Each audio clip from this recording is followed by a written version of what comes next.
अस्सलाम वालेकुम। आज हम अपने लेक्चर में पास्ट परफेक्ट टेंस को डिस्कस करेंगे। पास्ट परफेक्ट टेंस यानी माजी मुकम्मल ज़माना।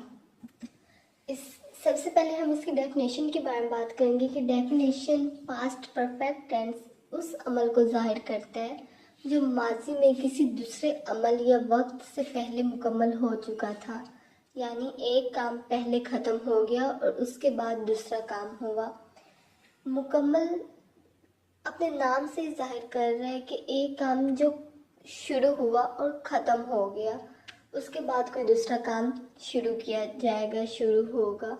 तो माजी मुकम्मल ज़माना, इसमें यही कि काम मुकम्मल हो गया और वो माजी का काम था।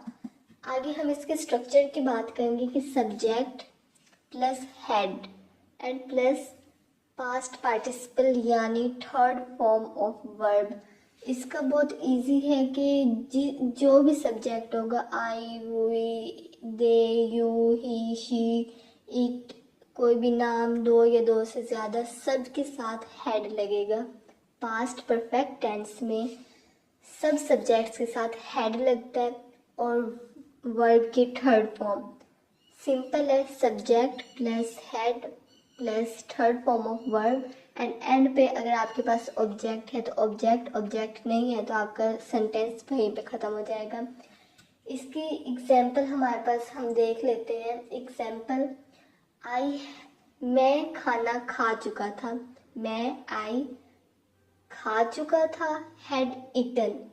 ईट first form, ate second form and third form is eaten. I had eaten dinner, खाना डिनर। वो स्कूल जा चुके थे, दे हैड जा चुके थे। Go, went, gone, third form of verb gone to school, they had gone to school. आगे हमारे पास कुछ एग्जाम्पल्स हैं, वही पॉजिटिव, नेगेटिव और इंटरोगेटिव यानी क्वेश्चन। पहले एग्जाम्पल, वो इम्तिहान पास कर चुका था। वो ही आएगा, यहाँ पे बाय मिस्टेक शी लिख दिया गया है। वो इम्तिहान पास कर चुका था, he had passed the exam, third form of verb passed the exam।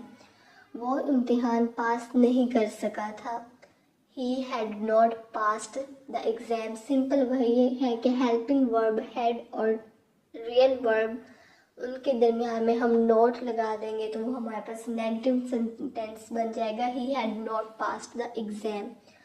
क्या वो इम्तिहान पास कर चुका था, यहाँ पे हमसे सवाल किया गया तो यहाँ पे स्ट्रक्चर क्या है हमारे पास कि जो हमारा हेल्पिंग वर्ब था वो सेंटेंस के शुरू में आ जाएगा, जैसे had, they passed the exam. Helping verb शुरू में आ गया, देन सब्जेक्ट, फिर वर्ब की थर्ड फॉर्म और एंड पे object, had they passed the object.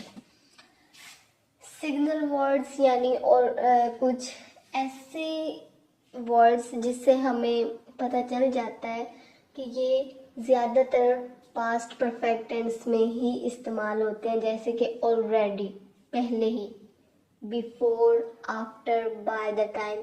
ये चार इस तरह के अल्फाज हैं जो पास्ट परफेक्ट टेंस में ज़्यादातर इस्तेमाल किए जाते हैं, जैसे कि वो पहले ही घर पहुंच चुके हैं। दे पहुंच चुके थे, वो पहले ही घर पहुंच चुके थे। They had arrived home already. ऐसे ही कुछ कॉमन मिस्टेक्स को भी हम जिक्र करेंगे कि जैसे यहाँ पे है कि he had went to school. यहाँ पे वेंट हमें दिख रहा है कि ये सेकंड फॉर्म ऑफ वर्ब है, first form go, second form went, जबकि हमारे पास रूल क्या है कि थर्ड फॉर्म ऑफ वर्ब होनी चाहिए। नीचे हम देख सकते हैं करेक्ट सेंटेंस में कि he had gone to school, ये ठीक है क्योंकि वर्ब की थर्ड फॉर्म लिखी गई है। सेकंड हमारे पास एक और एग्जांपल है कि they had ate dinner, वही वाली मिस्टेक कि सेकंड फॉर्म ऑफ वर्ब लगा दी गई है जबकि थर्ड फॉर्म ऑफ वर्ब लगानी होती है, they had eaten dinner। ये हमारे पास कुछ कॉमन मिस्टेक्स थी जिनको हमने डिस्कस की है। उम्मीद है आपको लेक्चर की समझ आ गई होगी। अगर कुछ पूछना हो आप कमेंट्स कर सकते हैं, मैं उसे वीडियो में भी एक्सप्लेन कर सकती हूँ और आपको वहीं पे रिप्लाई भी दे सकती हूँ। इसलिए आज के लिए अल्लाह हाफिज़, नेक्स्ट लेक्चर में मिलते हैं।